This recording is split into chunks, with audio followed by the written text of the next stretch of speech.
Good morning and hello friends. Friends, I got some messages from some students and there is one particular message that I thought I'll discuss today in this short video. And the message was regarding a question that whether we should start preparing for IAS or not, whether it is a vague concept or we are really into it and we are at the right time, at the right moment to decide for it. So friends, I would suggest three parameters on which to judge upon the exact timing whether you are at the right location to take the call or not. Today in this video we are going to discuss about the first condition, and the other two conditions we'll discuss in the next two videos. And if these three conditions are satisfied, then my dear friends, you are on the right track. So friends, the first condition is that if you have a strong feeling of dissatisfaction with the status quo, if you're not satisfied as to the direction in which your life is going on, you're not satisfied with the direction, then you are satisfying the first condition and you are on the right track. By saying that you are not satisfied with the right track, I mean to say that whatever your daily schedule is, if you are not feeling the satisfaction from within, if you're not feeling involved with the job or with the work that you are going through, or if you are not feeling the inherent love for the content of the work that you are doing, then you will definitely feel dissatisfied.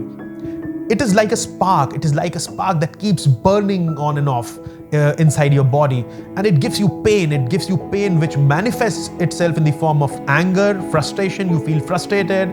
Say somebody says, "Good afternoon, sir," and you say, "Oh, what's good in the afternoon?" You don't feel good, or you just reply in a normal way, "Okay, good afternoon." You're not into the work. You're not involved in it. And at the end of the day, you find yourself that you have covered the entire day and you have come back to the square one, to the same point where you started the day. You find yourself moving in a circular track. You start and you reach the same point at the end of the day. And finally, the days pass, the months pass, the years pass, and you feel that you have not achieved something substantial. You've not achieved the dream that you have imagined of. You've not contributed towards achieving that dream which you think you are created by God Himself. So if this frustration is within you, then the first condition is almost satisfied.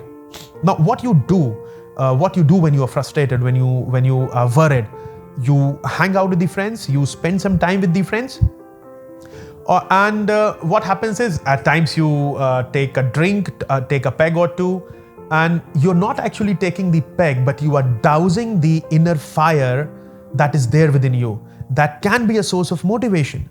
Right now, that energy which manifests itself in the form of spark, that can be a source of motivation also. It's, we decide how to use the energy, whether to use it as as a form of worry and frustration, or we should channelize it towards something big. So my suggestion would be, friends, don't dissipate the energy in the form of frustration and anger. Nurture it. You live with it. You transform it into an unbroken light, the Akhand Jyoti. Akhand Jyoti which will be a forever, a perennial source of motivation for you. Keep that desire burning in you. I want to be an IAS. When you move out on the road, when you see a poor person, you feel, I want to help him. Just keep fueling the Akhand Jyoti. Keep fueling the unbroken light that is there within. All we need to do is to channelize the energy, not in the form of frustration and worry and troubles, but in the form of motivation. Whenever you look at some IAS officer, you fuel the desire. Whenever you look at some poor person, you fuel the desire. Whenever you think of your country, India, you just fuel the desire, and this will be a perennial source of motivation for you. We all know the Mahatma Gandhi. He was thrown out of the train in South Africa. He had that spark of frustration, of anger. But what did he do? He did not let it dissipate. He came back to India and he made sure that the Britishers are thrown away from this part of the world. So this is the usage of channelizing the energy. We can use it as a nuclear bomb, or we can dissipate it in any other way.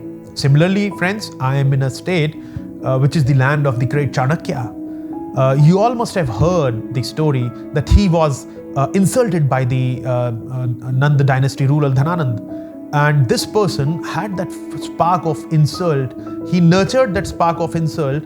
He actually converted into an Akhand Jyoti of motivation, and he found his Chandragupta. He brought him and he uprooted the Nanda dynasty from this state, and he laid the foundation of the great Magad Empire, as we all know.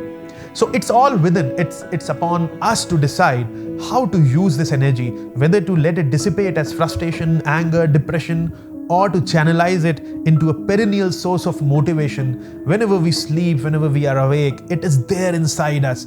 Even when you are alone, you're thinking of, if I'll be an IAS officer, what we'll do, and how I will be an IAS officer. What is the syllabus? What do I have to study? Okay, I have studied this much. Now I have to do this.